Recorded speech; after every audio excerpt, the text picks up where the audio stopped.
مقام حدیبیہ، کیا آپ جانتے ہیں کہ یہ کون سا مقام ہے؟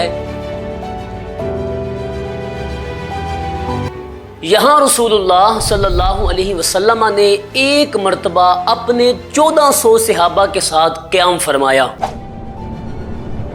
1400 صحابہ کرام علیہم الرضوان حضور علیہ الصلوۃ والسلام کے ساتھ اس مقام پر موجود تھے، اور کسی کا انتظار ہو رہا تھا کہ اچانک یہ افواہ گردش کرتی ہے کہ سیدنا عثمان رضی اللہ تعالی عنہ کو شہید کر دیا گیا۔ عثمان کو شہید کر دیا گیا۔ یہ ایک انسان کا قتل نہیں تھا، بلکہ رسول اللہ صلی اللہ علیہ وسلم کے ایک قاصد کا قتل تھا۔ تو رسول اللہ صلی اللہ علیہ وسلم نے حدیبیہ کے مقام پر صحابہ کرام علیہم الرضوان سے بیعت لی۔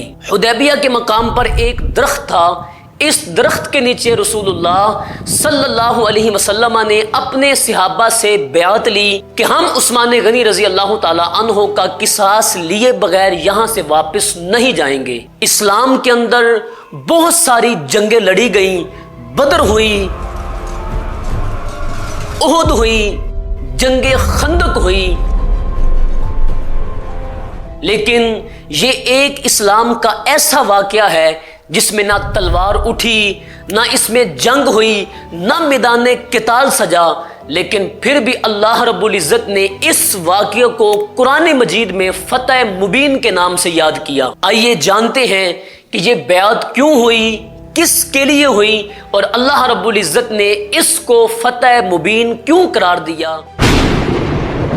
سن 6 ہجری میں رسول اللہ صلی اللہ علیہ وسلم نے خواب دیکھا کہ حضور علیہ الصلوۃ والسلام اپنے اصحاب کے ساتھ بیت اللہ شریف کا طواف کر رہے ہیں، صفا و مروہ کی ساش کر رہے ہیں، اور اس سے فارغ ہونے کے بعد اپنے سر کو منڈوا رہے ہیں۔ تو رسول اللہ صلی اللہ علیہ وسلم جب صبح بیدار ہوئے تو حضور علیہ الصلوۃ والسلام اپنے اصحاب کو لے کر کے مکۃ المکرمہ کی طرف متوجہ ہوئے۔ اس لشکر کا کوئی اور مقصد نہیں تھا، فقط ایک مقصد تھا کہ ہم نے جا کے بیت اللہ کا طواف کرنا ہے، صفا و مروہ کی ساش کرنی ہے، اور اپنے سر کو منڈوانا ہے، حلق کروانا ہے۔ لیکن جب یہ قافلہ حدیبیہ کے مقام پر پہنچا تو مشرکین نے رسول اللہ صلی اللہ علیہ وسلم اور آپ کے اصحاب کو حدیبیہ کے مقام پر روک لیا۔ تمہیں مکہ جانے کی اجازت نہیں ہے، تمہیں آگے نہیں جانے دیا جائے گا۔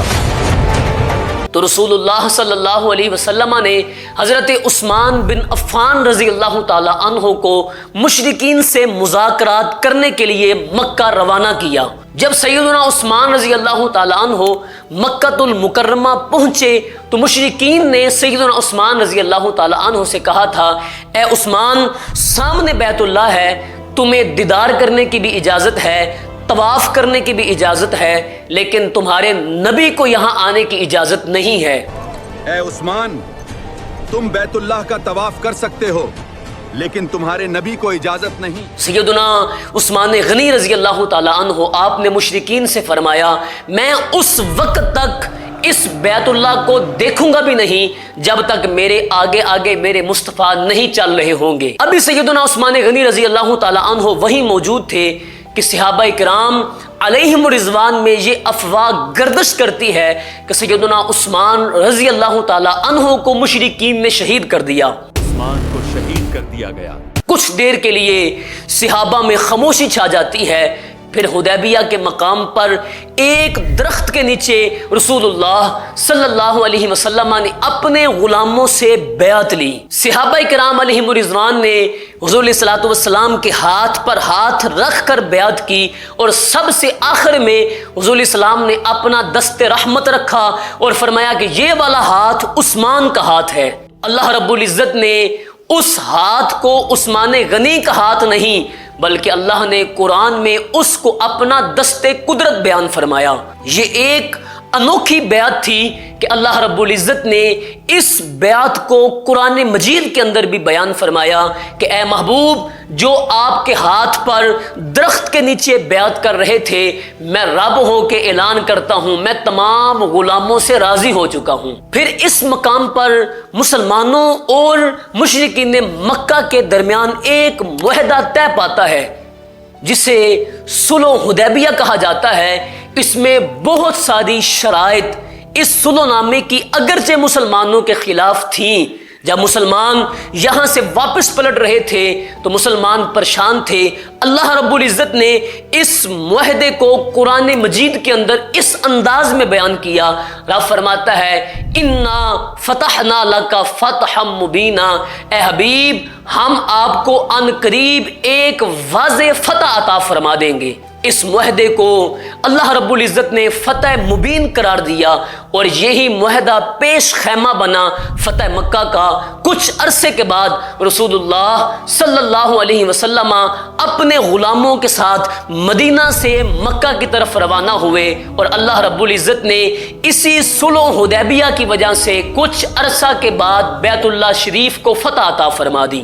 یہ وہ مقام تھا جہاں رسول اللہ صلی اللہ علیہ وسلم کا اتنا خوبصورت معجزہ ظاہر ہوا کہ رسول اللہ صلی اللہ علیہ وسلم کے غلاموں نے حضور علیہ السلام کی بارگاہ ناز میں عرض کی، یا رسول اللہ ہمارے پاس پانی نہیں ہے، نہ پینے کا پانی ہے، نہ جانوروں کو پلانے کا پانی ہے، یا رسول اللہ صلی اللہ علیہ وسلم ہمارے لیے پانی کا اہتمام فرمائیں۔ تو رسول اللہ صلی اللہ علیہ وسلم نے غلاموں سے پوچھا کیا تمہارے پاس کچھ پانی ہے؟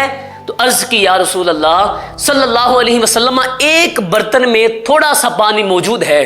تو حضور علیہ السلام نے وہ برتن اپنے سامنے رکھا، اپنا دست رحمت حضور نے اس برتن کے اندر رکھا تو کریم محبوب علیہ السلام کی انگلیوں سے پانی کے چشمے جاری ہو گئی۔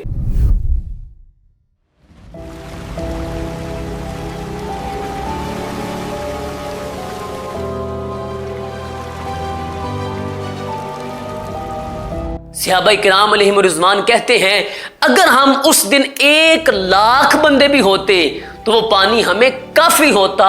ہم وہاں 1400 بندے تھے، ہم نے خود پانی پیا، پانی کو اپنے مشکیزوں میں اپنے اپنے برتنوں میں محفوظ کیا، اپنی سواریوں کو بھی پانی ہم نے پلایا۔ لیکن جس انداز میں رسول اللہ صلی اللہ علیہ وسلم کی مقدس انگلیوں سے پانی کے چشمے جاری ہوئے، ہم اتنے لوگوں نے پیا لیکن پانی اسی انداز میں اتنا کا اتنا ہی موجود تھا۔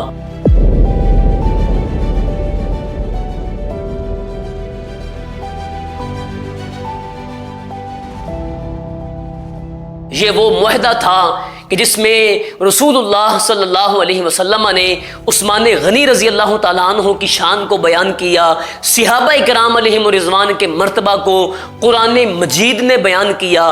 پھر اس بیعت کو اللہ رب العزت نے کتاب رحمت قرآن مجید میں بیان کر کے ارشاد فرمایا کہ جن 1400 لوگوں نے بیعت کی، اللہ ان سارے لوگوں سے راضی ہو چکا ہے۔ اور یہی پھر پیش خیمہ بنا۔